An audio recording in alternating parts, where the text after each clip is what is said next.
मेरी झोपड़ी के भाग आज खुल जाएंगे। राम आएंगे, राम आएंगे, आएंगे राम आएंगे। अरे बालक, तुम किसके पुत्र हो और यहाँ क्या कर रहे हो? मेरे माता पिता नहीं हैं। मैं बस गंगा के किनारे ही रहता हूँ। तो फिर मेरे साथ आश्रम में चलो। मैं आश्रम में अकेला रहता हूँ। तुम्हारे साथ रहते हुए मुझे भी आनंद होगा। मैं आपके साथ आश्रम आऊंगा, लेकिन पहले मेरा शरीर देख लो बाबा जी। मतलब, क्या कहना चाहता है तू? और तुम्हारा नाम क्या है? मेरा नाम ठोकमन है। ठोकमन? ऐसा नाम तो इस प्रदेश में नहीं पाया जाता। इसमें कोई प्रदेश से मतलब नहीं है। इस उम्र में ही मैं 2.5 किलो की रोटियां अकेले खाता हूँ, और उसके साथ शाक और भाजी, दाल चावल मिठाई, ये सब अलग से खाता हूँ। इसी कारण लोग मुझे ठोकमन कहते हैं। अरे भंडार भरे हैं बच्चा। तुझे जितना खाना हो उतना खाना। और ये ठोकमन नाम भी मुझे पसंद आया। तू चल आश्रम।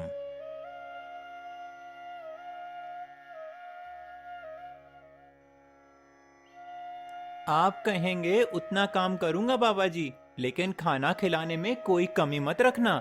2.5 किलो रोटियां तो चाहिए ही मुझे। फिर खुराक बढ़े तो कुछ कह नहीं सकते। अरे भाई, तू खाना जितना हो उतना।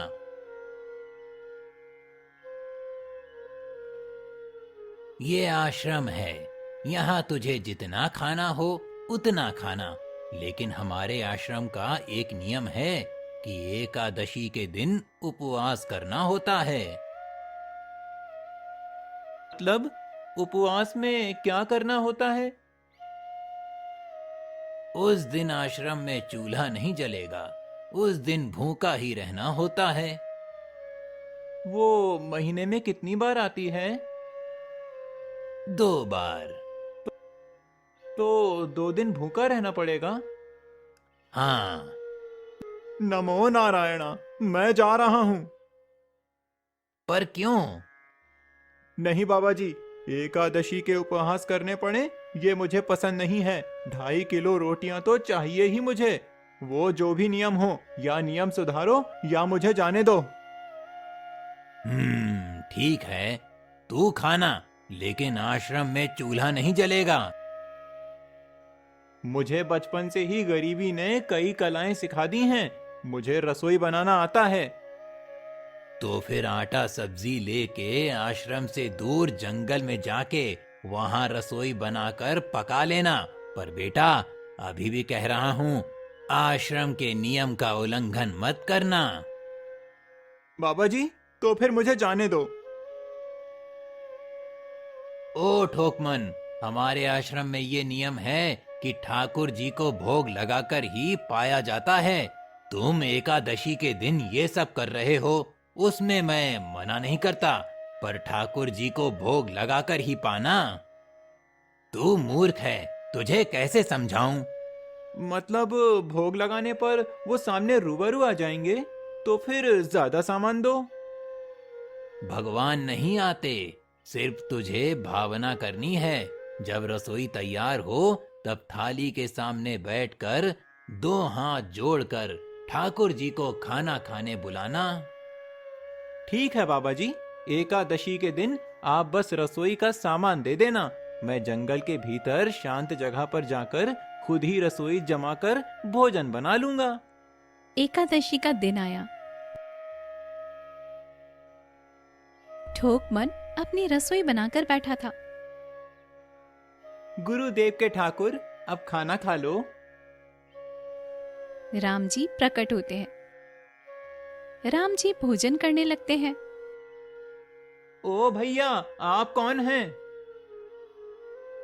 गुरु जी का ठाकुर हूँ। ठाकुर, कुछ तो मर्यादा रखो। आपने मेरी थाली खाली कर दी, भुक्कड़ कहीं के।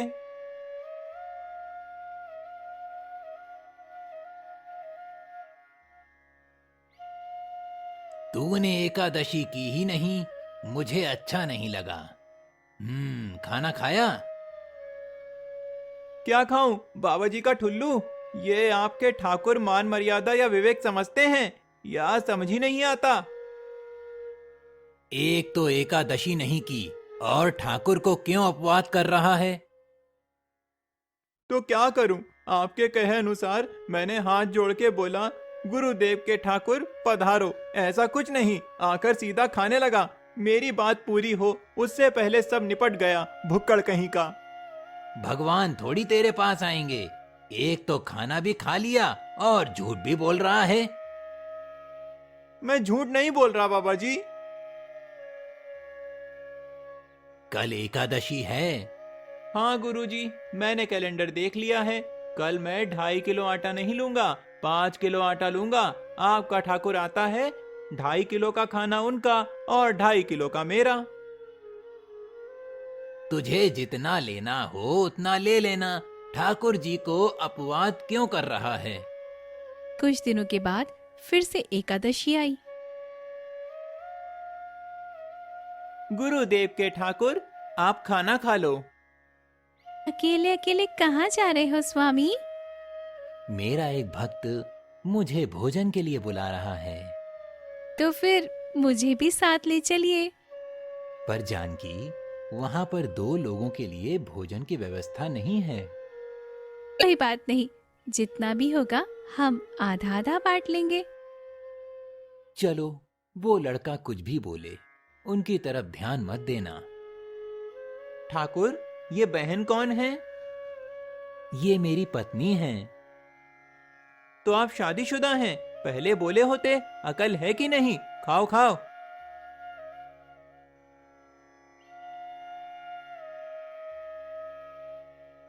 क्यों ठोकमन, आज पेट भर गया या नहीं? मुझे ज्यादा बुलाओ नहीं, और इनका परिणाम अच्छा नहीं आएगा बाबा जी। पर क्या हुआ? भरने की बात मत करो बाबा जी। आज आपका ठाकुर अकेला नहीं आया, आज वो अपनी पत्नी को भी साथ लाया। दोनों पति पत्नी आए। अगली बार मैं 7.5 किलो आटा लूंगा, 2 लोग वो और एक मैं। तुझे जितना ले जाना हो उतना राशन ले जा। मैं कम मना कर रहा हूँ, पर तू झूठा नाटक मत कर। नाटक नहीं कर रहा हूँ गुरुजी, मैं झूठ बोलता ही नहीं। आप ही खेल खेलते हो। 2 एकादशी से भूखा मार डाला मुझे। कल एकादशी है। हाँ मुझे पता है, कल एकादशी है। कल मैं जंगल जाऊंगा।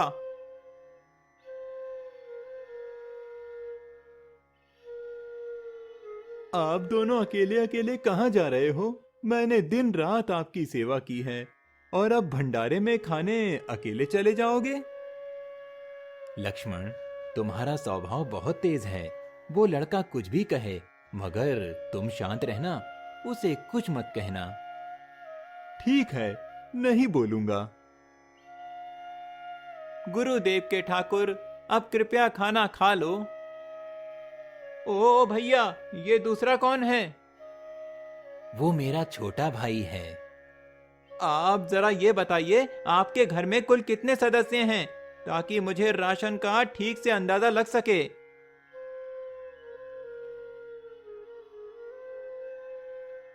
आज तो ठीक से खाना खाया ना? मुझे गुस्सा मत दिलाओ बाबा जी। पता नहीं इस बच्चे की क्या समस्या है। कल एकादशी है। हाँ बाबा जी, मैंने कैलेंडर देख लिया है। आज मैं 10 किलो आटा लूंगा। 10 नहीं, 20 किलो राशन ले जा, पर ध्यान रहे झूठ बोलकर ठाकुर की नजरों में गिरना मत। आप मेरी बात कभी नहीं मानोगे, मैं झूठ नहीं बोलता।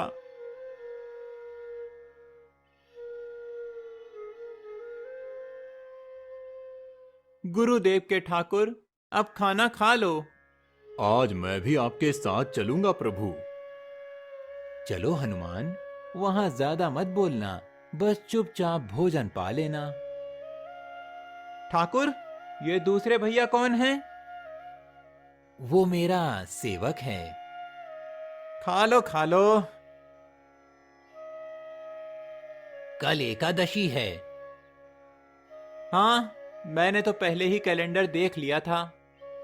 आज मैं 12 साढ़े 12 किलो आटा लेकर जाऊंगा, चाहे कुछ भी हो जाए। आज उन लोगों को बिल्कुल नहीं छोड़ूंगा। गुरुदेव के ठाकुर, अब खाना खा लो। अरे, आज तो तूने कुछ बनाया ही नहीं। अब से ऐसा ही होगा। अपने भैया से कहो कि वो लकड़ियां काट कर ले आएं, और इन पवन पुत्र से कहो कि आग सुलगा दें। आपकी पत्नी को कहो कि रसोई संभाल लें, और आप भी मिलकर उनकी थोड़ी मदद करें।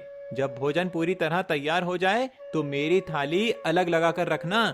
मैं वहीं किनारे बैठकर प्रतीक्षा कर रहा हूँ। अरे, तेरी बनाई हुई रसोई तो हम पिछली 4 एकादशी से पा रहे हैं, लेकिन आज हम तुझे खिलाएंगे। हनुमान, तुम लक्ष्मण को साथ ले जाकर लकड़ियां काट के ले आओ। ठया, अब आओ। पहले मेरी थाली अलग कर दो। अरे, तुझे जितना खाना हो उतना खाना, लेकिन पहले हम ठाकुर जी को भोजन लगा देते हैं। पर ठाकुर को भोग लगाना कहाँ बाकी रह गया? आप ही तो हर एकादशी के दिन आते हो। जैसे तेरे गुरु का ठाकुर मैं हूं, वैसे मेरा भी कोई ठाकुर है, वो आएगा। अरे यार, कोई नहीं आएगा। पर हमारा भी तो नियम होगा ना। तो जल्दी करो। हे अखिल ब्रह्मांड के ठाकुर, आप पधारो, पधारो स्वामी। ये क्या हो रहा है? ठाकुर जी भी किसी के आगे हाथ जोड़कर खड़े हैं। आओ ठोकमन, भोजन ग्रहण करो। नहीं, मेरा आज एकादशी का व्रत है। पिछली 4 एकादशी से हम खाना खा रहे हैं, आज तुम भी ग्रहण करो। क्या ग्रहण करूं? सबकी थाली में? अरे ठोकमन, खाओ तो सही, एक बार इसे ही। जैसे ही ठोकमन उस छोटे से टुकड़े को खाता है, उसकी आंखें बंद हो जाती हैं और वो गहरी नींद में चला जाता है। उसे दिव्य दर्शन होते हैं, और जब उसकी आंखें खुलती हैं तो वो राम जी की हथेली में होता है। उठो ठोकमन। ठाकुर, मुझे माफ कर दो। मैं आपको बहुत उल्टा सीधा बोला। तुमने अपने गुरु की आज्ञा का पालन किया और भूखे रहे, लेकिन तुमने हमें भोजन प्यार से बनाकर खिलाया। राम जी ठोकमन को जमीन पर उतारते हैं। ठोकमन भागने से पहले सबको सावधान करता है। आप सब यहीं रुकना, कोई गया तो उसे राम जी की दुआ ही लगेगी।